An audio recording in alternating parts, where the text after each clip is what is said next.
రక్షకుడైన యేసుక్రీస్తు వారి శ్రేష్టమైన నామంలో చేరువచ్చిన మీ అందరికీ ఈ యొక్క 2026 సంవత్సరపు నూతన సంవత్సర శుభములు మీ అందరికీ కలుగునుగాక. దేవుడు ఈ సంవత్సరంలో మీ జీవితాలలో ఆశ్చర్య కార్యాలను జరిగించునుగాక. మీ కొరతలను తీర్చి మీ ముఖములలో నవ్వును కలుగజేయునుగాక. ఆమేన్. అందరికీ వందనాలు. వెనకాలన్న మనషే కొన్ని కుర్చీలు, ఖాళీ కుర్చీలు తీసి మందిరంలో వెనకాల స్త్రీల కోసం వేస్తే ఆలస్యంగా వచ్చినా ఎవరైనా చైర్లు అవసరమైన వారు వాళ్ళు కూర్చోడానికి అనుకూలంగా ఉంటుంది కనుక అదొకసారి గమనించండి. ఈ యొక్క ప్రత్యేకమైన దినాన్న దేవుని యొక్క వాక్యాన్ని మనం చదువుకుందాం. యెహోషువ గ్రంథం 7వ అధ్యాయం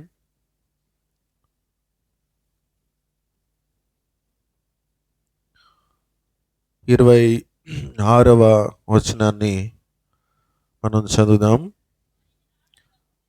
వారిని రాళ్లతో కొట్టిన తరువాత అగ్ని చేత కాల్చి వారి మీద రాళ్లను పెద్ద కుప్పగా వేసిరి. అది నేటి వరకు ఉన్నది. అప్పుడు యెహోవా కోపోద్రేకము విడిచిన వాడై మళ్ళుకొనెను. అందుచేతను నేటి వరకు ఆ చోటికి ఆకోరు లోయ అని పేరు. కింద ఫుట్ నోట్లో ఏముంది? బాధ లోయ. హోషేయ గ్రంథం 2వ అధ్యాయం 15వ వచనాన్ని కూడా మనము చదువుకుందాం. అక్కడ నుండి దానిని తోడుకొని వచ్చి దానికి ద్రాక్ష చెట్లను ఇస్తును. ఆకోరు శ్రమగల లోయను నిరీక్షణ ద్వారముగా చేసేదను.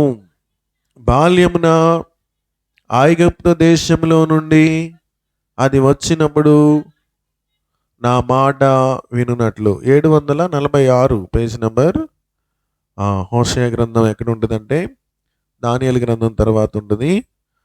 746 పేజ్ నెంబర్. ఓకే, చిన్న ప్రార్థన చేసుకుందాం. కృపగలిగిన తండ్రి,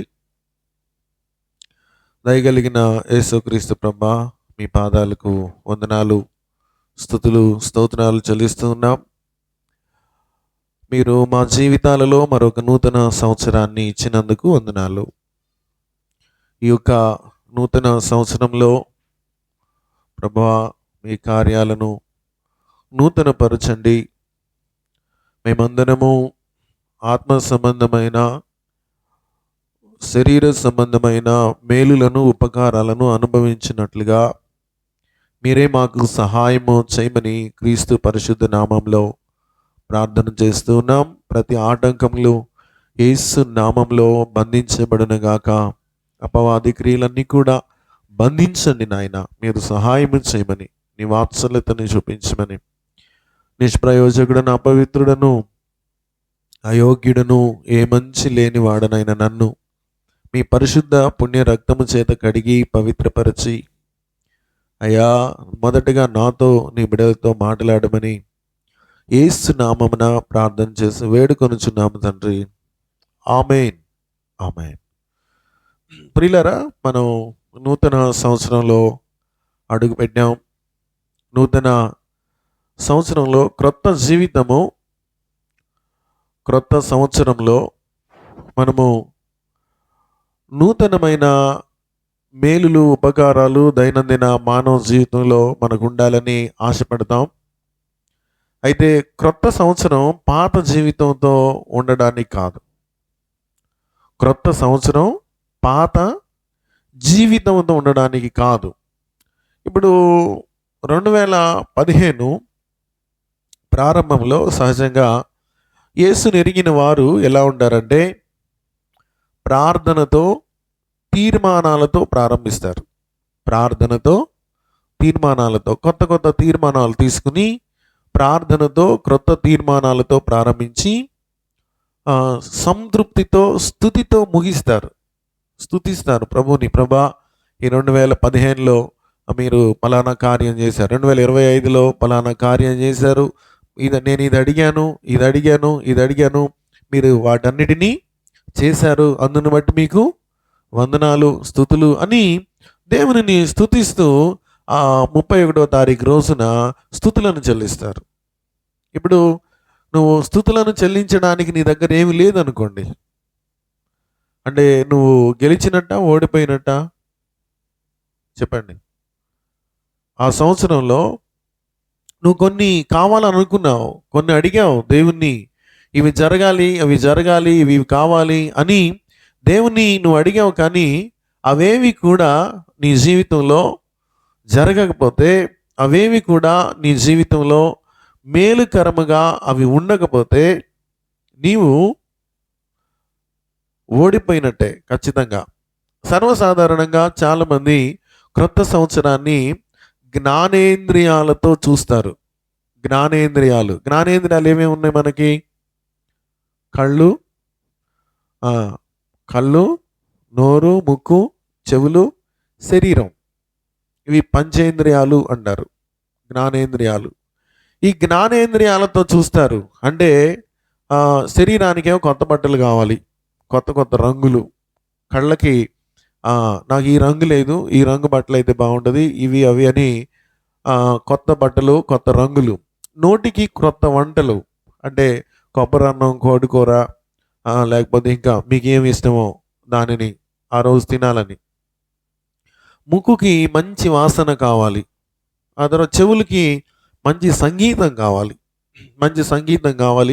చర్మానికేమో మంచి అనుభూతులు కావాలి. ఇలాగా పంచేంద్రియాలతో క్రొత్త సంవత్సరాన్ని ప్రారంభించాలి అని మనం అనుకుంటాం. కానీ దేవుడు పంచేంద్రియాలను చూడడు, దేవుడు నీ హృదయాన్ని చూస్తాడు. స్తోత్రం కలుగును గాక. క్రొత్త సంవత్సరాన్ని ప్రియులరా క్యాలెండర్తో కాదు, క్యారెక్టర్తో దేవుడు చూస్తాడు. దేవుడు క్రొత్త సంవత్సరాన్ని క్యాలెండర్తో కాకుండా క్యారెక్టర్తో చూస్తాడు. కొంచెం బేస్ కావాలి, షార్ప్ ఎక్కువ వస్తుంది. పాత పాప స్వభావాన్ని కొత్త బట్టలతో కప్పడం కాదు. దేవుడు మనల్ని చూస్తున్నప్పుడు చాలామంది దేవుని ముందు కదులుతున్న శవాల్లాగా కనబడుతున్నారు. ఎలాగా? కదులుతున్న శవాల్లాగా కనబడుతున్నారు. ప్రియులరా, క్రొత్త అంటే నిర్వచనం 4 రకాలైన అర్థాలు మనకు కనబడతాయి. స్తోత్రం చెప్పండి ఒకసారి. క్రొత్త అంటే నిర్వచనం 4 రకాలుగా కనబడతాయి. అంటే మొదటిది ఏముంటుందంటే ఇంతకు ముందు లేనిది. క్రొత్త అంటే అర్థం లేదా నిర్వచనం ఇంతకు ముందు లేనిది. ఒకవేళ ఇంగ్లీష్లో ఏమంటారంటే సంథింగ్ నాట్ ఎగ్జిస్టింగ్ బిఫోర్, అంటే ఇంతకు ముందు లేనిది ఇప్పుడు కొత్తది. రెండోది తాజాది, కొత్తది, ఇప్పటి వరకు వాడనిది. క్రొత్త అంటే నిర్వచనం. మొదటిదేమో ఇంతకు ముందు లేనిది, రెండోది తాజాది, కొత్తది, ఇప్పటి వరకు వాడనిది. మూడోది పాతదానికి వ్యతిరేకమైనది. నాలుగోదేమో మెరుగైనది, రూపాంతరం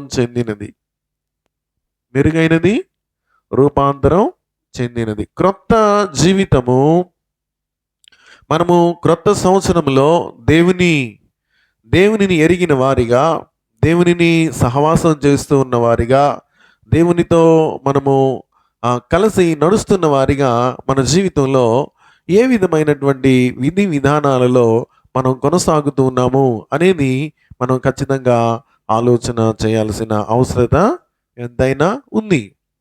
ఇప్పుడు మనం వాక్యం చదువుకున్నాం. యెహోషువ గ్రంథంలో 7వ అధ్యాయము 26వ వచనంలో మనం ఏం చదువుతున్నామంటే ఆకోరు లోయ అంటే బాధ లోయ. దేవుడు దాన్ని ఏం చేస్తానని చెప్తున్నాడు? నిరీక్షణ ద్వారముగా నేను చేస్తాను. క్రైస్తవ జీవితం నూతన నూతన సంభవాల సంహారం. నూతన కార్యాలు జరగాలి క్రైస్తవ జీవితంలో. దేవుడు ఇశ్రాయేలీల జీవితంలో క్రొత్త కార్యాలను చేయాలని దేవుడు అనుకుంటున్నాడు. అప్పటికే ఈ యెహోషువ గ్రంథం 7వ అధ్యాయం జరిగే సమయానికి దేవుడు వారి జీవితాల్లో క్రొత్త కార్యాలు 2 చేశాడు. ఒకటి, యోర్దాను నదిని చీల్చాడు. స్తోత్రం కలుగునుగాక. యోర్దాను నది 2గా చీలి నీళ్లతో గోడలు కట్టాడు దేవుడు. నీళ్లతో గోడలు కట్టాడు. రెండోది, ఎరికో గోడలు వాళ్ళ కళ్ళ ముందు కూలిపోయినాయి. ఎరికో గోడలు కళ్ళ ముందు కూడిపోయినాయి. ఎరికో గోడలు అంటే మనం చూస్తున్నట్లుగా చిన్న చిన్న గోడలు కాదు. ఇప్పుడు మేస్త్రి గారు ఇప్పుడు కట్టే గోడ వెడల్పు ఎంత ఉంటుంది చెప్పండి? 4 అంగుళాలు, తర్వాత 9 అంగుళాలు, ఇంకా అంతకన్నా పునాది ఒకవేళ వేస్తే 2 అడుగులు వేస్తారా? కొండరాళ్లతో వేసిన ఎయిట్లా. కానీ ఎరికో గోడ ఈ మందిరం ఎంత వెడల్పు ఉందో అంత వెడల్పైన గోడ. ఈ మందిరం మీకు అర్థం అవడానికి చెప్తున్నాను. ఈ మందిరం ఎంత వెడల్పై ఉందో అంతకన్నా ఇంకా పెద్దదే. అంత వెడల్పైన గోడ. దానిని పొలుగులు, సుత్తెలు, అంబులు, ఈటెలు ఏవి చేయలేవు ఆ గోడను. అలాంటి గోడ ప్రియులారా, ఇశ్రాయేలీలు కేవలము దేవునిని స్తుతిస్తూ ఉన్నప్పుడు, దేవునిని ఆరాధిస్తూ ఉన్నప్పుడు, దేవుడు చెప్పిన పద్ధతుల ప్రకారముగా వాళ్ళు చేసుకుంటూ వెళ్ళినప్పుడు ఏమైందంటే దానంతటికదే ఇరగ తీసుకుని ముక్కలుగా కింద పడిపోయింది. చెప్పలు కూడా దేవుని మనసు తీద్దాం. యోర్దాను నది 2గా చీలింది. ఎరికో గోడలు వాటంతటికవే విరిగి పడిపోయినాయి. అయితే ఈ 2 కార్యాలను వాళ్ళు చూశారు కదా. వింటున్నారా జాగ్రత్తగా? మా అందరూ చూస్తున్నారా? నా ఇంకా వినండి, మనసు జాగ్రత్తగా పెట్టండి. ఈరోజు దేవుడు నీతో నాతో మాట్లాడుతున్నాడు. మన ఫెయిల్యూర్కి కారణాలు ఏంటి? మనం ఎక్కడ విఫలమయ్యాం? విఫలమైన దగ్గర నుండి తిరిగి ఎట్లాగా విజయం వైపు అడుగులేయాలో ఈరోజు దేవుడు మనతో మాట్లాడబోతున్నాడు. స్తోత్రం కలుగునుగాక. మరి ఒకవేళ మీకు 2025లో మీరు బాగా సక్సెస్ అయితే చాలా సంతోషం. మీరు అనుకున్నట్లుగా జరిగి మీరు బాగా చాలా సంతోషమైన పరిస్థితుల్లో గుండా మీరు వెళతా ఉంటే చాలా సంతోషం, చాలా ఆనందం. కానీ ఎక్కువ మంది జీవితాల్లో ఫెయిల్యూర్స్ ఉన్నాయి. ఓడిపోయాం, విఫలమయ్యాం, కొన్ని పోగొట్టుకున్నాం, పతనమయ్యాం. అనుకున్నది ఒకటైతే మరొకటి జరిగింది. క్రైస్తవ జీవితంలో ప్రియులరా ఉండాల్సింది ఏమంటే, ఎప్పుడైతే యోర్దాను నది చీలిందో, యోర్దాను నది 2గా చీలిపోయిందో, ఎరికో గోడలు ఎప్పుడు కూలాయో, ఇవేం చేశాయంటే ఇశ్రాయేలీలలో మితిమీరిన ఆత్మీయ స్థాయిని పెంచేసినాయి. మితిమీరిన ఆత్మవిశ్వాసాన్ని పెంచాయి. అంటే ఓవర్ కాన్ఫిడెన్స్ అయింది. ఏమైంది? Over confidence. ఉండాల్సిన దానికన్నా ఉన్న కూడనిది పెరిగింది. ఓవర్ కాన్ఫిడెన్స్ వచ్చేసింది. ప్రియులరా, దేవుని మీద ఆధారపడాల్సిన వారు సొంత జ్ఞానం మీద ఆధారపడుతున్నారు. దేవుని మీద ఆధారపడాల్సిన వాళ్ళు సొంత జ్ఞానం మీద ఆధారపడుతున్నారు. 7వ అధ్యాయానికి ఒకవేళ మనం ఏదైనా ఒక పేరు, ఒక చిన్న టైటిల్ పెట్టాలి అని నువ్వు అనుకుంటే, విజయ భూమిలో ఓటమి ఛాయ లేదా ఓటమి నీడ. విజయ భూమిలో ఓటమి. అంతకుముందు యోర్దాను చీలిపోయింది, ఎరికో గోడలు కూలిపోయినాయి. అలాంటి గొప్ప విజయ పరంపరలో వచ్చిన దగ్గర ఓటమి నీడ వారిని వెంటాడుతూ ఉంది. ఓటమి నీడ వారిని వెంటాడుతూ ఉంది. తర్వాత 8వ అధ్యాయాన్ని కనుక మనం పేరు పెడితే ఓటమి బాధ నుండి విజయ గాథ. ఓటమి బాధ నుండి విజయ గాథ. పిల్లరా, దేవుడు ఓడిపోవడానికి ఎవరిని పిలవడు. ఇక్కడున్న మనకు పిల్లలు ఉన్నారు. నా పిల్లలు నాశనం అయిపోవాలి, నా పిల్లలు ఓడిపోవాలి, నా పిల్లలు చెడిపోవాలి అని కోరుకునే అమ్మా నాన్న ఎవరైనా ఉంటే చేయొద్దండి. నా పిల్లలు సర్వనాశనం అయిపోవాలి, మా అమ్మాయి వాళ్ళు క్యారెక్టర్ పోగొట్టుకోవాలి, మా అబ్బాయి అన్ని సబ్జెక్టులు తప్పాలి అనే కొడుకు అలా కోరుకునే అమ్మా నాన్న ఉంటారు ఎవరైనా? ఎవరన్నా ఉంటారా? ఉండరు. దేవుడు ఏ మనిషిని కూడా ఓడిపోవడానికి పిలవడు, గెలుపు కోసం మాత్రమే పిలుస్తాడు. గెలుపు కోసం మాత్రమే పిలుస్తాడు. మరి ఎందుకు ఓడిపోతున్నావు? ఎందుకు ఓడిపోతున్నావు చెప్పండి. ఎందుకు ఓడిపోతున్నావు? ఓడిపోవడానికి గల కారణాలు ప్రియులరా, నేను ఒక 4 లేదా ఒక 5 మీకు చెబుతాను.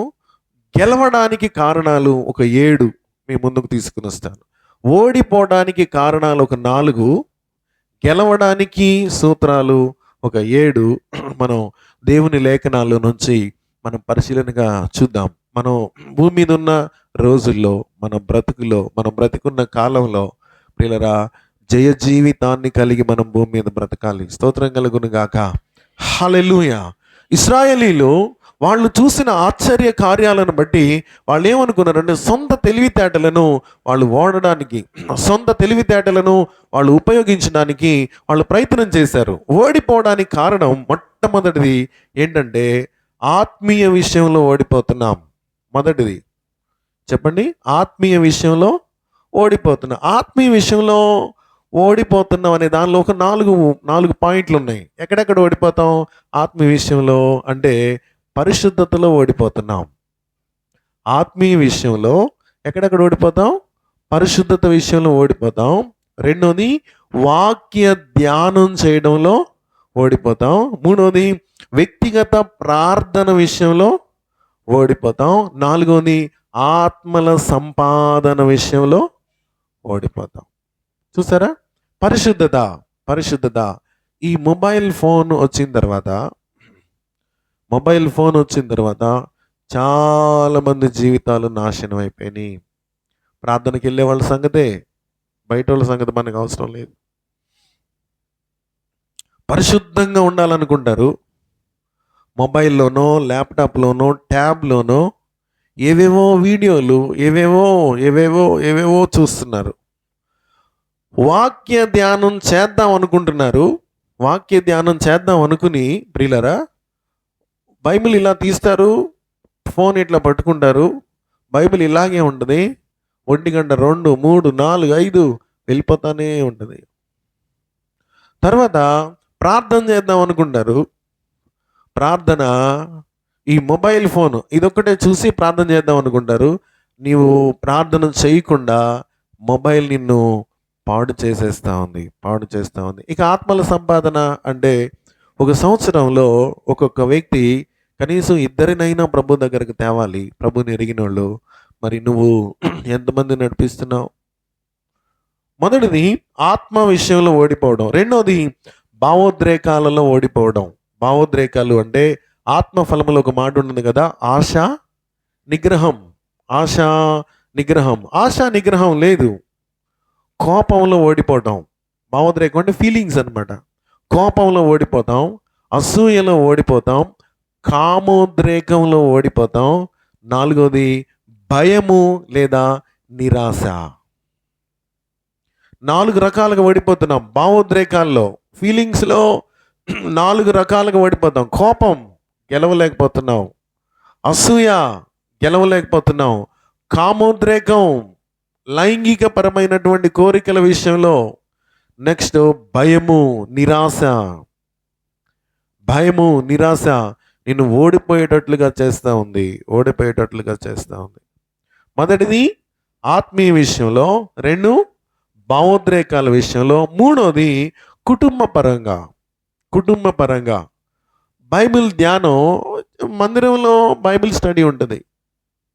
బుధవారమో లేదా గురువారమో శనివారమో బైబిల్ స్టడీ ఉంటుంది. ఇంటిలో భార్య భర్త పిల్లలు కూర్చుని ఒక అధ్యాయాన్ని తీసుకుని దాని గురించి ధ్యానం చేయడం లేదు. ఇంట్లో లేదు. ఇంటిలో ప్రార్థన స్తుతి లేదు. ఇంట్లో తల్లి నలుగురు అందరు కూర్చుని చేతులెత్తి దేవునిని ఆరాధించడం, దేవునిని స్తుతించడం, అసలు కలిసి కూర్చుని ప్రార్థన చేసే పరిస్థితులు లేవు. పరిచర్య, కుటుంబంలో విశ్వాసిగా ఉన్న మనం ఖచ్చితంగా మందిరంలో పరిచర్య బాధ్యతలు కలిగి ఉండాలి. ఫ్యామిలీలో ఉన్న అందరికీ పరిచర్యలో బాధ్యత ఉంది. ఎవరు చేసే పనులు వాళ్ళు ఖచ్చితంగా మనం బాధ్యత కలిగిన. దేవుని ఇంటిలో నీ బాధ్యత ఏంటి? ఊరికి వచ్చి కూర్చుని లేచి వెళ్ళటమేనా? ఏమైనా బాధ్యత నీకుందా? మందిరంలో పలానా పని నేనేనండి, దేవుడు నాకు ఈ పని అప్పచెప్పాడు, దేవుడు నన్ను ఇది చేయమన్నాడు, దేవుడు ఇది నాకు భాగ్యంగా ఇచ్చాడు, ఆహా నా ధన్యత, ఓహో నా భాగ్యము, ఏమని వివరింతును,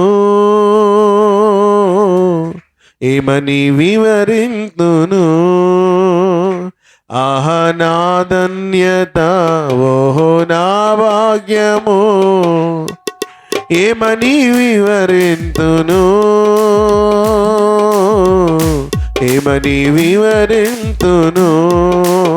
స్తోత్రం కలుగును గాక. దేవుని ఇంటిలో ఇప్పుడు మనం 3 చూసాం. ఆత్మీయ విషయంలో ఓడిపోయాం, పరిశుద్ధతలో, వాక్య ధ్యానంలో, వ్యక్తిగత ప్రార్థనలో, ఆత్మల సంపాదనలో. రెండవది భావోద్రేకాలు, ఫీలింగ్స్లో, కోపం, అసూయ, కామోద్రేకం, భయము. నెక్స్ట్ కుటుంబంలో బైబిల్ ధ్యానం లేకపోవడం. ఎందుకు ఈ లైట్ ఆపేవి ఎందుకు? బైబిల్ ధ్యానం, ప్రార్థన, స్తుతి, పరిచర్య విషయంలో మనం ఓడిపోతున్నాం. 4వది, మనం డబ్బు సంపాదించే పని ఉంది కదా, ఉద్యోగం కానీ వ్యాపారం కానీ, మనం వెళ్ళే పని, మనం చేసే పనిని కూడా జాబ్ అంటారు.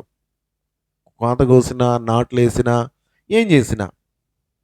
ఇప్పుడు చదువుకునే పిల్లలు ఉన్నారు, చదువు పైన ఏకాగ్రత లేకపోవడం, కాన్సన్ట్రేషన్ లేకపోవడం. ఉద్యోగం చేస్తున్నాం, అలవాటైన పనే చేస్తున్నాం, కానీ నైపుణ్యం మనకు లేదు.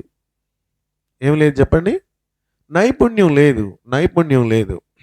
ఇప్పుడు బైబిల్ గ్రంథంలో దానియేలు, ప్రియులరా, బైబిల్ గ్రంథంలో దానియేలు ఉన్న రోజుల్లో, దానియేలు బబులోను దేశంలోనట ప్రపంచ వింతలలో ఒక వింత. దానియేలు ఉన్న రోజుల్లో అందరూ తోటలు నేల మీద నాటుతారు, మట్టిలో నాటుతారు కదా, కానీ దానియేలు వ్రేలాడే తోటలను తయారు చేశాడట. స్తోత్రం కలుగును గాక. హ్యాంగింగ్ గార్డెన్స్ అంటారు. వ్రేలాడే తోటలు. దానియేలు గ్రంథం 1వ అధ్యాయంలో మనం చూస్తే మీ అందరికి తెలుసు, వాళ్ళకు చదువు చెప్పిన తర్వాత వాళ్ళ చదువును పరీక్షిస్తే వాళ్ళ చదువులో ఎంత ఎక్కువగా ఉన్నారు చెప్పండి? మిగతా వారికంటే వీళ్ళు 10 అంతలు ఎక్కువ తెలివితేటలు కలిగి ఉన్నారు. చెప్పలు కూడా దేవుని మనసు తీద్దాం. ఏమండి, కూర వండమంటే ఉల్లిపాయలు మాడిపోకుండా తాలింపు వేయడం వచ్చా? ఉల్లిపాయలు మాడిపోకుండా. ఉప్పు ఎంత వేయాలో, కారం ఎంత వేయాలో, నూనె ఎంత వేయాలో. పాపం భర్త కష్టపడి అన్నీ తెస్తాడు కానీ ఏ రోజు కూడా అది రుచిగా పొరపాటును కూడా ఉండదు. చేపలు తెచ్చినా, మాంసం తెచ్చినా, నాటుకోడి తెచ్చుకున్నా, ఏవి మటన్ తెచ్చినా, ఎండుగడ్డి మంచిగా ఉంటుంది.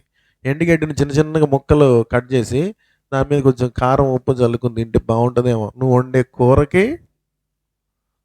కూర కన్నా ఎండుగడ్డి మీద కొంచెం జల్లుకుని తింటే బాగుంటుంది. నైపుణ్యం ఏది? ఎన్ని సంవత్సరాలు అవుతుంది నీకు పెళ్ళై? నైపుణ్యం ఉందా? అరే నీ పిల్లలకు వండి పెట్టుకుంటున్నావని ఇంకింత జ్ఞానం లేదు. You have no concentration what you are doing. నువ్వేం చేస్తున్నావో దాని మీద నీకేం లేదు, ఏకాగ్రత లేదు, నైపుణ్యం లేదు. You are a fail on that area. భర్తకి పిల్లలకి అన్నం మంచిగా, కూర మంచిగా. ఏమండి, ఈ పక్కనే అలగాపురంలో రాజులు ఉండరు. మీరు ఎప్పుడైనా వాళ్ళ ఇంటికి భోజనానికి ప్లీజ్ వెళ్ళండి. ముదిరిపోయిన 2 తోటకూర కాడల్ని కట్ చేసి చారు పెడతారు. కొంచెం నూనె, కొంచెం కారం వేస్తారు. కళ్ళతో చూడడానికి బాగోదు, కానీ కలుపుకుని తింటుంటే ఇలాంటి రుచి మన ఇంట్లో ఎందుకు రాదనిపిస్తుంది. చాలామంది ప్రియులరా విద్యలో ఉద్యోగం చేసే దగ్గర దానియేలు బబులోను దేశంలో చదువుకున్నాడు. ఆయనతో పాటు చదువుకున్న వాళ్ళందరికంటే 10 అంతల ఎక్కువ నైపుణ్యాన్ని కలిగి ఉన్నాడు. నువ్వు 4 విషయాల్లో ఫెయిల్ అవ్వకుండా వచ్చావు. ఆత్మీయ విషయంలో, భావోద్రేకాల విషయంలో, కుటుంబ విషయంలో, విద్య ఉద్యోగం విషయంలో ఫెయిల్ అయిపోయావు. జయించే ప్రభువును పెట్టుకుని, మన దేవుడు జయశీలుడు, జయించే వానికి జీవ కిరీటాన్ని ఇస్తాను, జయించే వానికి నా సింహాసనం మీద కూర్చుండనిస్తాను అని ఎన్నో మాటలు చెప్పిన జయశీలుడైన దేవుణ్ణి కలిగి ఉన్న మనం ఎందుకు ఓడిపోతున్నాం? ఎందుకు ఓడిపోవడానికి గల కారణాలు ఏంటి అంటే ప్రియులరా, ఓటమికి కారణాలు మనం చూస్తే దేవుని వ్యక్తిత్వం పట్ల మనము అవిశ్వాసాన్ని చూపిస్తున్నాం. దేవుని వ్యక్తిత్వం పట్ల అవిశ్వాసాన్ని చూపిస్తున్నాం. దేవుని వాక్యం పైన అవిధేయతను చూపిస్తున్నాం. దైవజనుని అగౌరవపరుస్తాం. చాలాసార్లు దైవజనుని అగౌరవపరుస్తాం. దేవుని స్వరాన్ని అంటే మనస్సాక్షిని నిర్లక్ష్యం చేయడం. అలారం ఉంటుందా మన ఇంట్లో? అలారం గిర్రమని మోగుతూ ఉంటుంది. నెత్తి మీద ఒక చిన్న బటన్ ఉంటుంది, ఇట్లా కొట్టగానే నోరు మూసుకుంటుంది. నీ మనస్సాక్షి చాలాసార్లు నిన్ను హెచ్చరించింది, కానీ అదే పొరపాటు, అదే బలహీనతలో నువ్వు కొనసాగుతున్నావు. నీ మనస్సాక్షి విషయంలో నీవు దేవునిని నిర్లక్ష్యం చేశావు. అంతేకాదు దేవుని ప్రజలకు ధైర్యం చెడిపోయేలాగా చేశావు. నిన్ను చూస్తున్న వారు, ప్రార్థనకు వచ్చేవాళ్ళే చాలామందికి నిన్ను చూసి వాళ్లకు దేవుని మీద నమ్మకం పోతుంది. నీ ప్రవర్తనను చూస్తున్నప్పుడు చాలామంది నీ వెనక ప్రార్థనకు వచ్చే వాళ్ళకి ఆ అక్కాయికే జరగలేదు, ఆ అన్నయ్యకే జరగలేదు, ఆ బాబాయికే, ఆ అంకుల్కే జరగలేదు, ఇక మనకేం జరుగుద్దులే, మన జీవితంలో ఇక మేలు జరుగుద్దా అని ఇలాగా చాలామంది ధైర్యాన్ని నువ్వు చెడగొట్టావు. ఓడిపోవడానికి గల కారణాలు మనం పరిశీలిస్తున్నప్పుడు ప్రియులరా, దేవుని వ్యక్తిత్వం పట్ల నీకు అవిశ్వాసం ఉంది. దేవుని వాక్యానికి అవిధేయత చూపిస్తున్నావు. దైవజనుని అగౌరవపరుస్తున్నావు. దేవుని స్వరాన్ని, దేవుని యొక్క మనస్తత్వాన్ని లేదా మనస్సాక్షిని నీవు బలవంతంగా అదింపడుతున్నావు. చాలాసార్లు నువ్వు పొరపాటుకి వెళ్తున్నప్పుడు మనస్సాక్షి చెప్తుంది, ఏయ్ ఏంటి ఇలా చేస్తున్నావు అంటా ఉంటే నువ్వు నర్మే అని నువ్వు చేయాల్సింది చేసుకుంటూ వెళ్ళిపోతున్నావు. దేవుడు ఎన్నోసార్లు హెచ్చరిస్తూ ఉన్నా, దేవుడు ఎన్నోసార్లు నీ విషయంలో జాగ్రత్త చెప్తూ ఉన్నా, బలవంతంగా నోరు మూసేస్తున్నావు.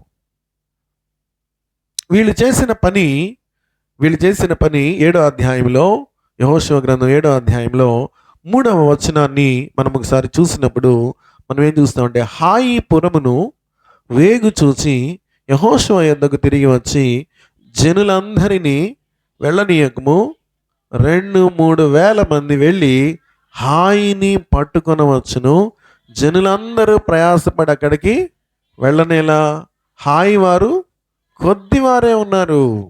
చాలు. హాయి వారు ఎంతమంది ఉన్నారు? కొద్దిగానే ఉన్నారు. సార్ అందరూ అవసరం లేదు సార్. అందరూ వెళ్ళవసరంలా యుద్ధానికి, అందరూ వెళ్ళవసరంలా. హాయి వారు 2000 మంది 3000 మంది వెళ్తే మనం గెలిచేస్తాం అంటే వాళ్ళు చాలా చిన్నోళ్ళు. ఎవరి మొబైల్లోనైనా ఇంగ్లీష్ బైబిల్ ఉంటే ఒకసారి ఓపెన్ చేసి హాయి అనే ఊరికి ఇంగ్లీష్లో ఏం స్పెల్లింగ్ ఉందో చూడండి. ఏముందండి? ఏఐ అంటే ఆర్టిఫిషియల్ ఇంటెలిజెన్సీ. ఏముంది? ఇప్పుడంతా ఏమి నడుస్తుంది చెప్పండి? ఇప్పుడు నడుస్తున్నది ఏంటి? ఏఐ. కృత్రిమ తెలివితేటలే, నిజమైన తెలివితేటలు కాదు. కృత్రిమ తెలివితేటలు ప్రియులరా నిన్ను ఖచ్చితంగా బోల్తా కొట్టిస్తాయి. వాస్తవంగా హాయి వారు మీదకి 2000 3000 వెళ్తే గెలిచేస్తాం అనుకుంటే, వాస్తవంగా దేవుని మీద గనక ఆధారపడి ఉంటే, దేవుని మీద ఆధారపడితే 2000 మంది వెళ్ళవసరంలా, 3000 మంది వెళ్ళవసరం లేదు. ద్వితీయోపదేశకాండంలో 32వ అధ్యాయంలో 30వ వచనాన్ని ఒకసారి మనం చూస్తాము. ద్వితీయోపదేశకాండం 30వ వచనం, తమ ఆశ్రయ దుర్గము వారిని అమ్మివేసిన ఎడల యెహోవా వారిని అప్పగింపని ఎడల. ఏమంటే ఇశ్రాయేలీయులకి దేవుడు ఎలాంటి శక్తి ఇచ్చాడు? ఒక్కడు 1000 మందిని తరుముతాడు. చప్పట్లు కొట్టు దేవుని స్తుతిద్దామా? హల్లెలూయా, హల్లెలూయా. ఒకవేళ మ్యాథమెటికల్ ఆస్పెక్ట్లో మనం చూస్తే 1 = 1000 అయితే 2 = ఎంత? 2000 కదా, 2000. కానీ వీళ్ళు అలాంటి వాళ్ళు కాదు. చదువు కిందకి. ఇద్దరు కలిస్తే ఎన్ని వేల మందిని గెలుస్తారు? 10,000 మందిని. 10,000 మందిని. వీళ్ళు వెళ్ళొచ్చారు, దేవుణ్ణి అడగలా, దేవుని మీద ఆధారపడలా, సొంతగా సరే ఒక 2000 వెళ్ళండి. ఎవరు చెప్తున్నారు ఈ మాటలు? వేగుకి వెళ్ళొచ్చిన వాళ్ళు చెప్తున్నారు. యెహోషువ యొద్దకు వచ్చి జనులందరిని వెళ్ళనీయొద్దు, 2000 కానీ 3000 కానీ వెళ్తే సరిపోతుంది. కానీ దేవుడు ఏమనుకుంటున్నాడు? ఇద్దరు వెళ్తే గెలిచి వస్తారు. వాస్తవంగా దేవుని లెక్కల్లో హాయిని గెలవడానికి ఎంతమంది వెళ్ళాలి? ఇద్దరు చాలు. కానీ వీళ్ళు ఎంతమంది వెళ్ళాలనుకుంటున్నారు? కారణం ఏంటి అని అంటే, వాళ్ళంతకుముందు ఎరికో తెచ్చిన విజయం వీళ్ళల్లో మితిమీరిన ఆత్మవిశ్వాసాన్ని పెరిగిపోయింది. ఎరికో కోట గోడలు, తర్వాత యోర్దాను నది వాళ్ళ ముందు చీలడాన్ని బట్టి మనం అనుకుంటాం, అప్పుడు అట్లా జరగలేదా, ఇప్పుడు ఇట్లా జరగలేదా, ఇదెంత అనుకుంటాం. కానీ నీకు నాకు తెలియాల్సిన విషయం ఏంటి అని అంటే, క్రైస్తవ జీవిత ప్రయాణం గతకాలపు విజయాలను బట్టి కాదు, ప్రస్తుత కాల అనుభవాలను బట్టి. స్తోత్రం చెప్తారా? గతకాలపు విజయాలు కాదు, ప్రస్తుత కాలపు అనుభవం. చాలామంది అంటారు, మా తాతలు నేతలు తాగారు, మా మూతులు చూడండి అంటే, మీ మూతికి పొరపాటున కనుక వాసన చూసామనుకో, ఏం వాసన వచ్చింది? పాసికంపు కొట్టింది. అంతేనా? పాసికంపేనా, ఇంకేమైనా వచ్చిందా? నెయ్యి తాగింది ఎవరు? తాతలు. వాళ్ళు తాగితే నీ నోరు ఎట్లా, ఏం వాసన వస్తుంది చెప్పు? ఆత్మీయ జీవితంలో, విశ్వాస పరిమాణంలో, దేవునితో సహవాసం చేసే విషయంలో, దేవుని మీద ఆధారపడే విషయంలో ప్రియులరా, నిజమే, ఎరికో గోడలు కూలింది నిజమే, యోర్దాను నది చీలింది నిజమే. కానీ ఇప్పుడు దేవునిని అడగకుండానే, దేవుని మీద ఆధారపడకుండానే, దేవుని మీద ఏమాత్రము కూడా ఆయన దగ్గర విచారణ చేయకుండానే 2000 వెళ్ళండి, 3000 వెళ్ళండి అనుకుంటున్నారు. వాళ్ళని ప్రియులరా 37 మంది చచ్చిపోయారు, 36 మంది చచ్చిపోయారు. వీళ్ళు వాళ్ళ ముందు నిలబడలేక పారిపోయి వెనక్కి వచ్చేసారు. పారిపోయి పారిపోయి పారిపోయి వెనక్కి వచ్చేసారు. కారణం ఏంటి అని అంటే, మనం ప్రియులరా, మన దేవుడు ఓటమిలో మనల్ని వదిలేసేవాడు కాదు. స్తోత్రం కలుగును గాక. దేవుడు నిన్ను ఓటమిలో వదిలేసేవాడు కాదు. ఓటమి ఎల్లప్పుడూ నీకు ఉండదు. ఓటమి పర్మనెంట్ కాదు. దేవుడు నిన్ను ఓడిపోయే దగ్గర విడిచిపెట్టడు. అలాగని ఎప్పుడు మనం ఓడిపోయిన స్థితిలోనే ఉంటామని కూడా నీవు అనుకోవద్దు. ఫోర్డ్ కార్లు తయారు చేసిన ఆయన ఏమంటాడంటే, ఓటమి అంట నిన్ను మరింత పదును కలిగిన వానిగా తయారు చేస్తుందంట. చెప్పట్లు కూడా దేవుని నామమున స్తుతిద్దాం. ఎప్పుడు గెలుచుకుంటూ వెళ్ళిపోతున్నప్పుడు, ఎప్పుడు నువ్వు గెలుచుకుంటూ వెళ్తున్నప్పుడు నీకేం పెద్దగా కొత్త తెలివితేటలు ఏమి రావు. కానీ ఓడిపోయినప్పుడు, పడిపోయినప్పుడు, ఎదురు దెబ్బలు తగిలినప్పుడు నువ్వేమవుతావంటే కొత్త తెలివితేటలు, కొత్త జ్ఞానము, క్రొత్త వివేకము, క్రొత్త ఆలోచన విధానము దేవుడు నీలోనికి తీసుకుని వస్తాడు. అయితే ఓడిపోయాను కాబట్టి ఓడిపోయిన దగ్గర ఆగిపోకూడదు. పడిపోయాం కాబట్టి పడిపోయిన దగ్గరే మనం ఆగిపోకూడదు. ఎంతసేపటికి ఓటమి గురించి తలుసుకోవడం, బ్యామని ఏడవడం, ఓటమి గురించి తలుసుకోవడం, నష్టాల గురించి తలుసుకోవడం, పతనాన్ని గురించి తలుసుకుని ఏడుస్తూ కూర్చోవడం కాదు. ఓడిపోయిన దగ్గర నుండి నువ్వు పైకి లేచి క్రొత్తగా జీవించడానికి దేవుని దగ్గరకు రావాలి. స్తోత్రం కలుగును గాక. పడిన దగ్గర నుంచి లేవడానికి ప్రయత్నం చేయాలి. సహాయకుడైన దేవుడు నీకున్నాడు. సైన్యాధిపతిగా ఉన్న యేసుక్రీస్తు ప్రభువారు నీకున్నారు. యాజకుడైన ప్రభువు నీకున్నాడు. నీవున్న పరిస్థితుల్లో నుంచి నిన్ను బయటకు తీసుకుని గెలుపు వైపుకి నిన్ను తీసుకుని వెళ్ళడానికి ఆయన నన్ను ఎదురు చూస్తూ ఉన్న దేవుడు. స్తోత్రం కలుగును గాక. ఎక్కడ ఓడిపోయామో, ఎక్కడ పడిపోయామో, ఎక్కడ ఎదురు దెబ్బలు తగిలి కింద పడ్డామో అక్కడే ఉండొద్దు. You rise up. లేచి నువ్వు దేవునితో కలిసి అడుగులు ముందుకేస్తే, దేవుని పాదాల దగ్గరికి వస్తే, ప్రభా నేను పడిపోయాను, నేను ఓడిపోయాను, నేను పతనమయ్యాను, దెబ్బలు తిన్నాను, కానీ నాకు జయ జీవితము కావాలి. స్తోత్రం కలుగును గాక. జయ జీవితము ప్రసవించుటకై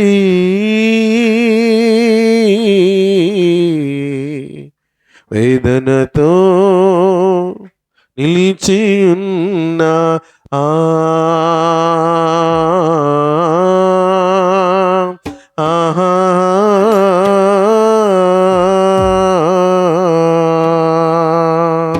జయ జీవితము ప్రసవించుటకై వేదన పడుచు సాక్షి అయ్యున్నా క్రొత్త నిబంధన సంగమే, క్రొత్త నిబంధన సంగమే, క్రొత్త నిబంధన సంగమే, క్రొత్త నిబంధన సంగమే, క్రొత్త నిబంధన సంగమే, క్రొత్త నిబంధన సంగమే.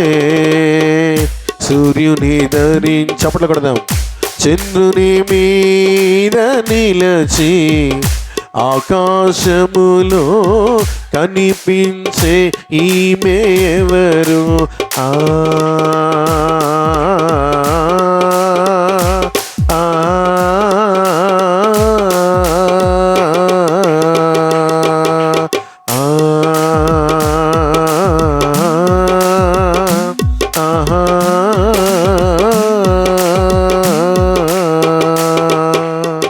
దేవునికి స్తోత్రం కలుగును గాక. పడ్డావు. 2025లో దెబ్బలు తగిలినాయి. డబ్బుల విషయంలో, ఆరోగ్య విషయంలో, మనుషులను కూడా నమ్మావు, దెబ్బతిన్నావు. బాగా నమ్మి నిజాలని చెప్పావు. వాళ్ళు నీకు చాలా నష్టం చేశారు. వాళ్ళ మీద ఎట్లా పగ తీర్చుకుందాం, వాళ్ళ అంత ఎట్లా తేలుద్దాం, అవి కాదు నువ్వు చేయాల్సింది. ఓకే, మనుషులు ఇలాంటి వాళ్ళు. మనుషులను నమ్మి అన్ని విషయాలు చెబితే, నా ఓళ్ళని దగ్గరకు తీస్తే వాళ్ళు నిన్ను నిలువున నాశనం చేసి, వెన్నుపోటు పొడిచి, నీకు ఎక్కువ నష్టాన్ని కలుగజేసి, చాలా ఇబ్బందులు నీకు కలుగజేశారు. అయితే నువ్వు చేయాల్సిందేమంటే, యు రైజ్, అక్కడి నుంచి లేచి దేవుని దగ్గరికి రా. స్తోత్రం కలుగును గాక. నీవు ఎక్కడ పడ్డావో, ఎక్కడ పతనమయ్యావో, ఏ పరిస్థితుల్లో ఇబ్బంది పడుతూ నువ్వు వెళుతున్నావో, అక్కడ నుంచి యేసుక్రీస్తు ప్రభువారి దగ్గరికి రా. యేసుక్రీస్తు ప్రభువారు నీ జీవితంలో ఆశ్చర్యమైన కార్యాలను చేయడానికి ఆయన ఎదురు చూస్తూ ఉన్న దేవుడు. స్తోత్రం కలుగును గాక. హల్లెలూయా. అమ్మా, వెనకాల కింద కూర్చున్న వాళ్ళు ఉన్నారే, కుర్చీలో వెనకాల ఉన్నారే, మీరు కొంచెం లేచి ముందుకు వస్తారా? ఇక్కడ ఖాళీ ఉంది. కుర్చీలు వేసుకునే వాళ్ళకి అక్కడ చోట్లేదు.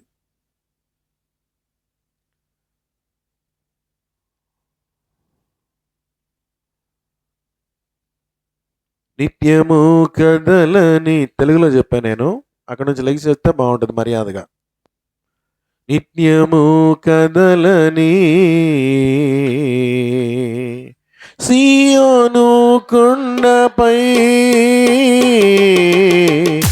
నిత్యము కదలని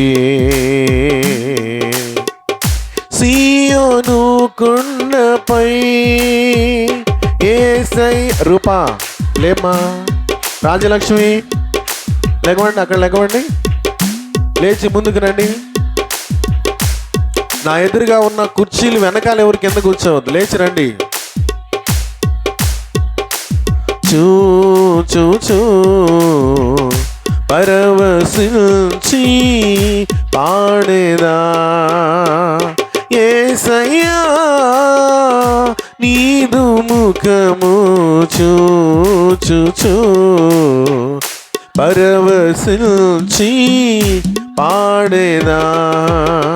కలవర పడినే కొండల వైపు నా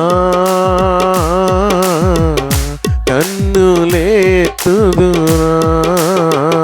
కొండల వైపు నా కన్నులెత్తి కొదువతో నేను కుమిలెదనా. కొదువ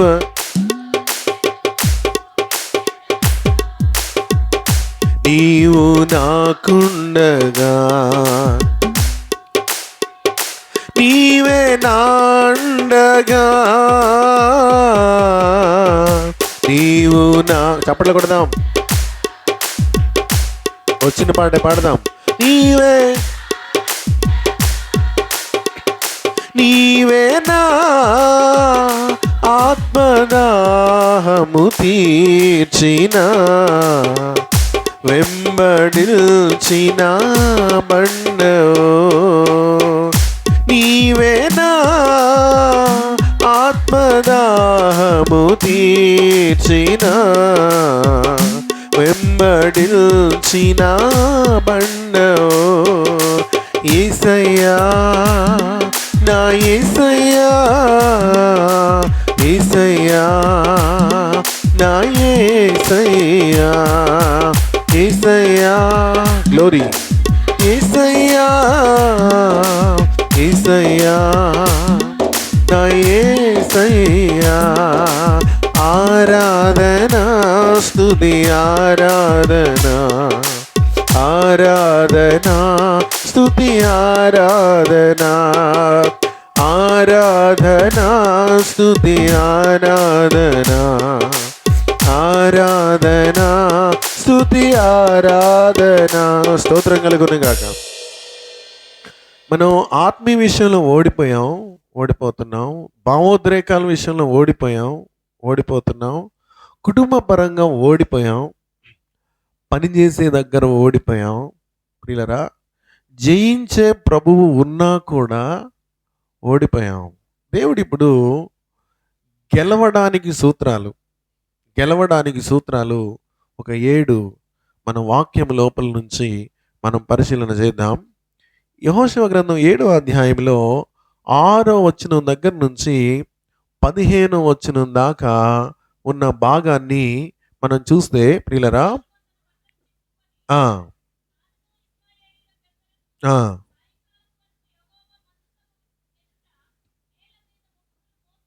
ఆ! చాలు. 6-15 దాకా దేవుని సన్నిధిలో విచారణ చేయుట. మనం ఓడిపోయాంగా, దెబ్బలు తగిలినియి, మోసపోయాం, నమ్మాం, మోసపోయాం, ఆర్థికంగా దెబ్బతిన్నాం. కొన్నిసార్లు అసలు వీళ్ళు లేకపోతే నా బ్రతుకు ఏమైపోద్దో అనుకున్నాం. వాళ్ళు కూడా నిన్ను ఎంత చేయాలో అంత చేసేసారు కదా! నువ్వు వాళ్ళు చేసిన దాని వైపు కాదు నువ్వు చూడాల్సింది. నేనెందుకు ఇలా మోసపోయాను ప్రభువా? నేనెందుకు ఇలా మోసపోయాను అని నువ్వు దేవుని దగ్గర విచారణ చేయి. విచారణ ఎప్పటి నుంచి జరిగింది? ఉదయం నుంచి సాయంత్రం దాకా కూర్చున్నాడు. ఉదయం నుంచి సాయంత్రం దాకా కూర్చున్నాడు. ఇప్పుడు మనం లేచి ముందుకెళ్ళడానికి గబగబా ఇన్సిడెంట్‌గా జరగవు. నష్టపోయాం, దెబ్బలు తగిలినియి, డబ్బులు పోగొట్టుకున్నాం, క్యారెక్టర్ పోగొట్టుకున్నాం, సాక్ష్యం పోయింది. ఏవండీ? మనం బాగా దగ్గరగున్న వాళ్ళే నిన్నెంతైనా బ్యాడ్ చేయగలుగుతారు. మరి ముఖ్యంగా క్రైస్తవ జీవితంలో ఇప్పుడు నేను, ఆదాం గారు ఉన్నాం. భాగ్యాల తాతయ్య. నేను భాగ్యాల తాతయ్యని బ్యాడ్ చేయొచ్చు. ఆయన కూడా నన్ను చేయొచ్చు. ఎందుకంటే మేమిద్దరం క్లోజ్‌గా ఉన్నాం గదా!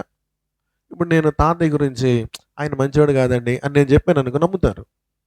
ఆయన నా గురించి చెప్పినా నమ్ముతారు. రోజు ఎవరితోనైతే కలిసి తిరుగుతున్నామో వాళ్ళు నిన్ను బాగా బ్యాడ్ చేయొచ్చు. ఆ! నేల మట్టానికి నిన్ను తీసుకురావచ్చు. అయితే నువ్వు చేయాల్సిందేంటంటే, నువ్వు గెలవడానికి మొదటి సూత్రం దేవుని దగ్గర విచారణ చేయడం. దేవునికి నువ్వు సమయాన్నివ్వు. యెహోషువ అలాగే పెద్దలు అందరం కలిసి కూర్చుని నేల మట్టుకు వంగి నేల మీద కూర్చుని మట్టి తీసుకుని మీద పోసుకుని బట్టలు చింపుకుంటా దేవుని దగ్గర ఎందుకు మమ్మల్ని ఇలా వదిలేసావు? అయ్యో ప్రభువా, యెహోవా, మమ్మల్ని ఎందుకు నశింపజేస్తున్నావు? ఎందుకు వదిలేసావు? ఎందుకు వదిలేసావు? మొదటిది దేవుని దగ్గర విచారణ చేయుట. రెండోది రెండోది ఇది కొంచెం కష్టంగా ఉంటుంది. 7వ అధ్యాయంలో 16-26 దాకా దీని మొత్తాన్ని అమ్మ ఒక్క నిమిషం నన్ను చెప్పని. దీని మొత్తానికి ఏం చెప్తారంటే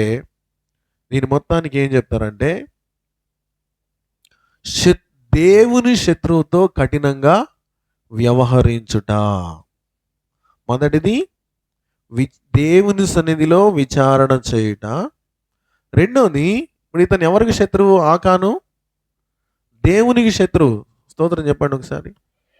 నిద్రపోబాకండి అమ్మ. ఛార్జీలు పెట్టుకుని వచ్చారు తల్లులారా, ఛార్జీలు పెట్టుకుని వచ్చారు. ఇక్కడ నిద్రపోబాకండి. కావాలని పడుకుంటానంటే అక్కడ మంచం ఉంది ఈ గదిలో ఉంది, వెనక గదిలో కూడా 2 ఉన్నాయి. అక్కడికి వెళ్ళి నిద్రపోండి. ఛార్జీలు పెట్టుకుని వచ్చారు కదా, ప్లీజా నిద్రపోబాకండి. స్తోత్రం చెప్పండి. మొదటిది దేవుని దగ్గర విచారణ. రెండోది దేవుని శత్రువుతో కఠినంగా వ్యవహరించుట. 26వ వచనాన్ని మనం చూస్తే, లేదా 25లో, అప్పుడు యెహోషువ నీవేళ మమ్మను బాధపరిచితివి, నేడు యెహోవా నిన్ను బాధపరుచును అనగా ఇశ్రాయేలీయులందరూ వానిని రాళ్లతో చావగొట్టిరి. వానిని రాళ్లతో కొట్టిన తరువాత అగ్ని చేత కాల్చి వారి మీద రాళ్లను పెద్ద కుప్పగా వేసిరి. అది నేటి వరకు ఉన్నది. అప్పుడు యెహోవా కోపోద్రేకము విడిచిన వాడై మళ్ళుకొనెను. అందుచేత నేటి వరకు ఆ చోటికి ఆకోరు లోయ అని. ఇప్పుడు నువ్వు ఎందుకు ఫెయిల్ అయ్యావో నీకు తెలుసు. నీ శత్రుత్వం అంటే నీకు జరిగిన ఇబ్బంది నీకు తెలుసు కనుక శత్రువు విషయంలో, దేవుని శత్రువు విషయంలో కఠినంగా వ్యవహరించు. గలతీయులకు రాసిన పత్రికలో ఉంది కదా, ఆత్మ చేత శారీరక క్రియలను ఏం చేయాలి? చంపివేయాలి. ఆత్మ చేత శారీరక క్రియలను ఏం చేయాలి? చంపాలి. చంపకపోతే నిన్ను చంపేస్తుంది. దేవుని శత్రువు విషయంలో ప్రియులరా కఠినంగా వ్యవహరించు. మూడవది 8వ అధ్యాయం మొదటి వచనంలో మనం చూస్తాం. 8వ అధ్యాయం, మరియు యెహోవా యెహోషువతో ఇట్లనెను, భయపడకుము, జడియకుము, యుద్ధ సన్నద్ధులైన వారిని అందరినీ తోడుకొని పొమ్ము, హాయి మీదకి పొమ్ము, చూడుము, హాయి రాజును, అతని జనులను, అతని పట్టణమును, అతని దేశమును. గట్టిగా చప్పట్లు కూడా దేవుని నామాన్ని స్తుతిద్దామా. నువ్వు దేవుని అంత విచారణ చేస్తే, దేవుని శత్రువు విషయంలో కఠినంగా ఉంటే దేవుడు నీకేమిస్తాడు తెలుసా? నీకు దేవుడు ప్రోత్సాహాన్ని ఇస్తాడు, వాగ్దానాన్ని ఇస్తాడు. ఏమేమి ఇస్తాడు? ప్రోత్సాహాన్ని ఇస్తాడు, వాగ్దానాన్ని ఇస్తాడు. పాపముతో నువ్వు సరదాగా ఉంటే దేవుడు నిన్ను ప్రోత్సహించడు. పాపముతో నువ్వు సరదాగా ఉంటే దేవుడు నిన్ను ప్రోత్సహించడు. 8వ అధ్యాయం 2 నుంచి 9 దాకా మనం చూస్తే ప్రియులరా, దేవుడు వాగ్దానాలను ఇచ్చాడు. ఇప్పుడు బాగా జోరు వాన పడుతుంది. ఇంట్లో నుంచి వెళ్ళేటప్పుడే మబ్బు బాగా పట్టిందని అమ్మ ఏం చేసిందంటే పెద్ద గొడుగు, కొత్తగా తెచ్చిన గొడుగు ఇచ్చింది. ఇస్తే గొడుగుని మెల్లిగా సంకలో పెట్టుకున్నాడు. సంకలో పెట్టుకుని నడిచి వెళ్తా ఉంటే ఉరుములు మెరుపులతో పెద్ద వర్షం వచ్చింది.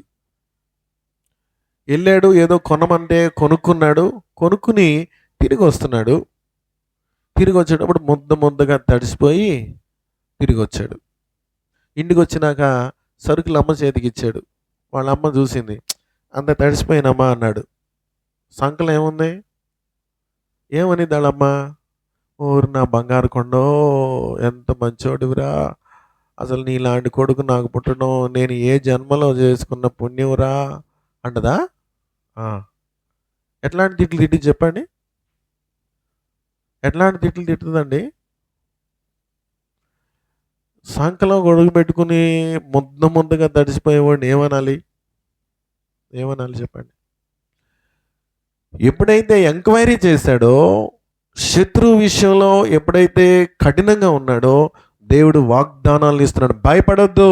అంతకుముందు భయం ఉంది, అంతకుముందు బాగా భయం ఉంది. ఇప్పుడు దేవుడు చెప్తున్నాడు, భయపడొద్దు. నువ్వు జడియాల్సిన అవసరం కొంచెం కూడా లేదు. ప్రియ సహోదరులారా, గత సంవత్సరంలో ఓడిపోయావు, మనుషులను నమ్మి మోసపోయావు, ఫ్రెండ్స్ అనుకున్నావు, నా క్లోజ్ అనుకున్నావు, నా డియర్ అండ్ డియరెస్ట్ అనుకున్నావు, నియరెస్ట్ అనుకున్నావు. వాళ్ళే నీ గుండెల్లో పొడుస్తూ ఉంటే, వాళ్ళే నీ కాళ్ళను నరుకుతూ ఉంటే భయపడొద్దు. ఈ సంవత్సరంలో దేవుడు నిన్ను చెప్తున్నాడు, నువ్వు భయపడాల్సిన అవసరం లేదు. గత సంవత్సరంలో జరిగిన పరిస్థితులను చూసి ఈ సంవత్సరంలో నువ్వు భయపడాల్సిన అవసరం లేదు. నువ్వు మార్చుకోవలసిన విషయాలు ఉన్నాయి. స్తోత్రం కలుగును గాక. మార్చుకోవాల్సిన విషయాలు ఉన్నాయి. దేవుడు నీతో చెప్తున్నాడు, భయపడాల్సిన అవసరం లేదు, జడియాల్సిన అవసరం లేనే లేదు. వాగ్దానాలు ఉన్నాయి, నీకు వాగ్దానాలు ఉన్నాయి. వాగ్దానాలు ఇచ్చాడు దేవుడు, వాగ్దానాలు ఇచ్చాడు. ప్రియులరా, 4వది దేవుని సమయం కోసం వేచి ఉండుట. 4వది ఏంటి? దేవుని సమయం కోసం వేచి ఉండుట. 8వ అధ్యాయంలో 10 నుంచి మనం చదివితే, ఉదయమనే యెహోషువ వేకువన లేచి జనులకందరికీ యుద్ధ వ్యూహాన్ని గురించి చెప్పి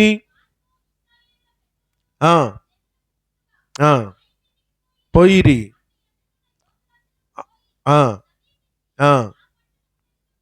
వచ్చి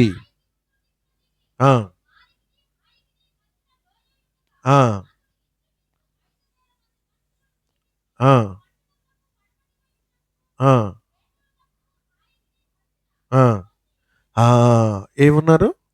పొంచి ఉన్నారు. గుర్తుపెట్టుకో, దేవుని సమయం నీకు వచ్చేదాకా వేచి ఉండడం నేర్చుకో. ముందు నువ్వు పరిగెత్తినా నీకు ఆయాసం తప్ప విజయం ఏమీ రాదు. చాలామంది పరిగెత్తారు, ఇది గెలవాలి, అది గెలవాలి, అది అవ్వాలి, ఇది అవ్వాలి, అది చేయాలి, ఏదో చేస్తారు. కానీ అలసిపోవడం, ఆయాసం తప్ప విజయంతో నువ్వేం వెనక్కి రావు. విజయంతో రావు. మొదటి ప్రసంగంలో విన్నాం కదా, దేవుడు లేకుండా నువ్వు దేనిని సాధించలేవు. దేవుడు లేకుండా విజయాన్ని నీవు తీసుకోలేవు. అందుకని మనం చూస్తున్నాం, మొదటిది దేవుని దగ్గర విచారణ చేయుట, 2 దేవుని శత్రువుతో కఠినంగా ఉండుట, 3వది దేవుని ప్రోత్సాహాన్ని, వాగ్దానాన్ని మనం పొందుతాం, 4వది దేవుని సమయం కోసం వేచి ఉండు, 5వది దేవుని వాగ్దానాన్ని ఎత్తిపట్టు. 8వ అధ్యాయంలో 14 నుంచి 29 దాకా మనం చూస్తే ప్రియులారా, ఆ ఆ ఆ ఆ పెందలకడనే మేల్కొని ఆ ఆ ఆ ఆ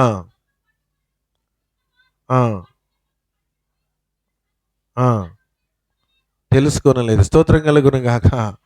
తెలుసుకోలా. దేవుడు వీరికి వాగ్దానాన్ని ఇచ్చాడు. వాగ్దానాన్ని ఇచ్చినప్పుడు ప్రియులరా, యెహోషువతో దేవుడు చెప్తున్నాడు 18వ వచనంలో, అప్పుడు యెహోషువతో ఇట్లా, నేను నీవు చేత పట్టుకొని ఉన్న ఈటెను హాయి వైపు చాపము, పట్టణమును నీ చేతికి ఆ అంతటా యెహోషువ తన చేతనున్న ఈటెను ఆ పట్టణం వైపు చాపెను. స్తోత్రం కలుగును గాక. విజయాన్ని దేవుడిచ్చాడు. వాగ్దానాన్ని ఎత్తిపట్టి, దేవుడు నీకు వాగ్దానం ఇచ్చినప్పుడు ఆ వాగ్దానాన్ని ఎత్తిపెట్టి ఏం చేయాలి? ప్రభు దగ్గర ప్రార్థన చేసినప్పుడు దేవుడు విజయాన్ని నీ చేతికిస్తాడు.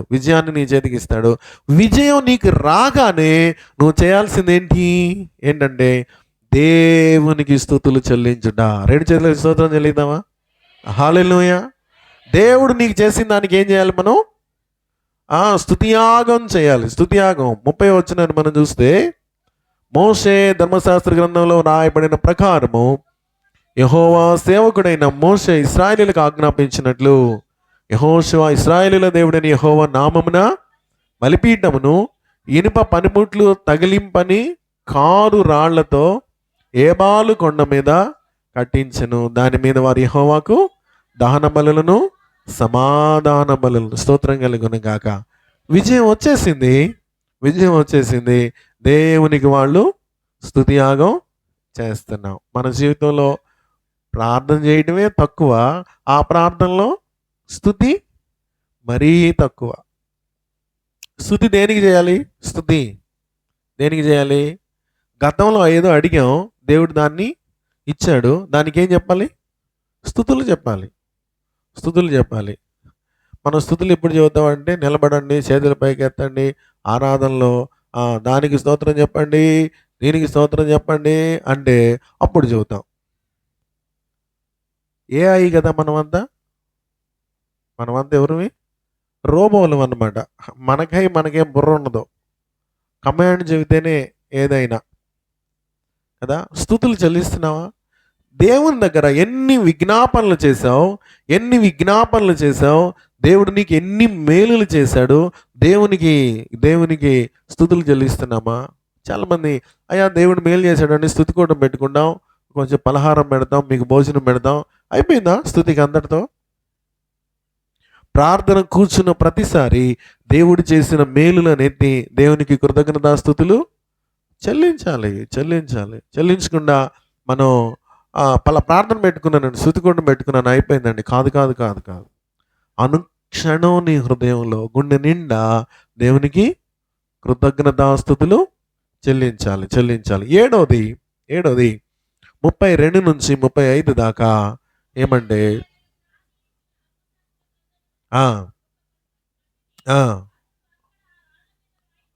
చాలు అంటే వాక్యానికి అప్పగించుకొనుట. చప్పట్లు కూడా దేవుని స్తుతిద్దాం. దేనికి అప్పగించుకోవాలి చెప్పండి? వాక్యానికి అప్పగించుకుంటా. ప్రియులరా, క్రైస్తవ జీవితంలో ఎరికోలను జయిస్తున్నాం కానీ హాయి దగ్గర పడిపోతున్నాం. ఎరికో గోడల లాంటి పెద్ద విషయాల్లో మనం జయిస్తున్నాం, కానీ హాయి దగ్గర పడిపోతున్నాం. అందుకే హెబ్రీయులకు రాసిన పత్రికలు అన్నాడు, సులువుగా చిక్కులు పెట్టు పాపములకు మీరు వివేకము కలిగి ఉండాలి. సులువుగా చిక్కులు పెట్టే పాపాలు ఉన్నాయి. సులువుగా చిన్న చిన్న విషయాలు, చిన్న చిన్న విషయాల్లో నువ్వు పడిపోతున్నావు. చిన్న చిన్న విషయాల్లో పడిపోతున్నావు. చిన్న చిన్న విషయాలే నీకు గొప్ప గొప్ప నష్టాన్ని తీసుకొస్తున్నాయి. చిన్న చిన్న విషయాల్లో గొప్ప గొప్ప నష్టాన్ని. మొదటి కీర్తన 3వ వచనంలో ఏముంది చెప్పండి? అతడు నీటి కాలువల ఎవరైనా నాటబడినదై ఆకు వాడక తన కాలమందు ఉండును. మరి ఎందుకు జరగలేదు మన లైఫ్లో సఫలం? ఎందుకు మనం సఫలం అవ్వలేకపోతున్నాం చెప్పండి? వాక్యానికి మనల్ని మనం అప్పగించుకోవాలి. ఏముంది మొదటి వచనంలో? 2వ వచనంలో యెహోవా ధర్మశాస్త్రమందు ఆనందించాల్సింది వాక్యంలో, లోకంలో కాదు. ఆనందించాల్సింది దేవుని వాక్యంలో, లోకంలో కాదు. రీల్స్లో కాదు, లోక సంబంధమైన ఎంటర్టైన్మెంట్లో కాదు. మనం ఆనందించాల్సింది దేవుని ప్రియులరా, దేవుని వాక్యాన్ని మనం పఠిస్తూ ఉన్నప్పుడు ఆ వాక్యము నిన్ను సంతోషపెట్టేదిగా, ఆ వాక్యము నీ జీవితాన్ని మేలులతో తృప్తిపరిచేదిగా ఉండాలి. నీ ధర్మశాస్త్రమును ప్రేమించే వారికి తెలీదా? నీ ధర్మశాస్త్రం ప్రేమించే వారికి ఎంతో ఎంతో నెమ్మది, ఎంతో నెమ్మది. ధర్మశాస్త్రాన్ని మనం ప్రేమిస్తున్నామా? దేవుని వాక్య ప్రకారముగా దేవునికి మనల్ని మనం అప్పగించుకోగలుగుతున్నామా? చెప్పండి. 7 మాటలు చెప్పండి. ఏమేమి ఉన్నాయి? గెలుపుకు 7 సూత్రాలు అనుకున్నాం కదా. మొదటిది ఏంటి? దేవుని సన్నిధిలో విచారణ చేయుట. దేవుని శత్రువుతో కఠినంగా వ్యవహరించుట. 3, దేవుని యొద్ద నుండి ప్రోత్సాహాన్ని, వాగ్దానాన్ని పొందుట. 4, దేవుని సమయం కోసం వేచి ఉండుట. 5, వాగ్దానాన్ని ఎత్తిపట్టి ప్రార్థించుట. 6, దేవునికి స్తుతి యాగం చేయుట. 7, వాక్యానికి అప్పగించుకొనుట. ఏమండి, చాలామంది 31వ తారీఖు రాత్రి వాగ్దానాలు తీసుకున్నారు. ఒక ఆయన బాగా తాగొచ్చాడు. బాగా తాగి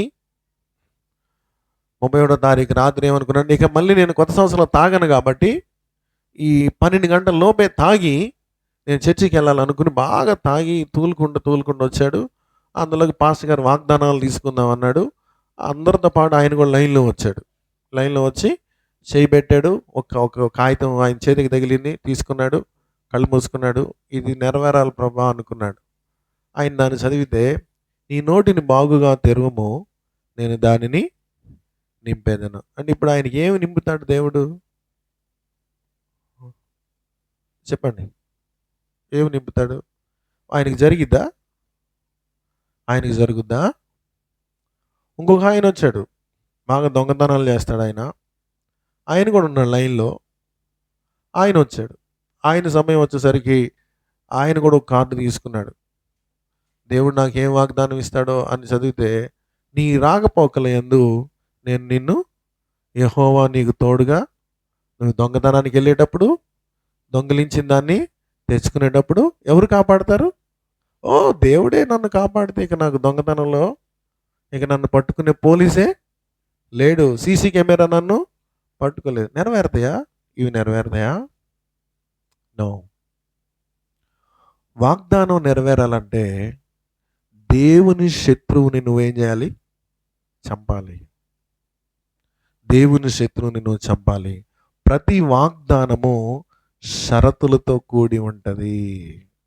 గుర్తుపెట్టుకో, ప్రతి వాగ్దానం షరతు లేకుండా వాగ్దానం పొరపాటును కూడా మీకు జరగదు. దేవుని కార్యము నీ విషయంలో, నా విషయంలో జరగాలంటే దేవుని శత్రువుతో కఠినంగా వ్యవహరించాలి. మొన్న మా గదిలోకి పాము వచ్చింది, కట్ల పాము, అదే తాడిగిరి పాము వచ్చింది.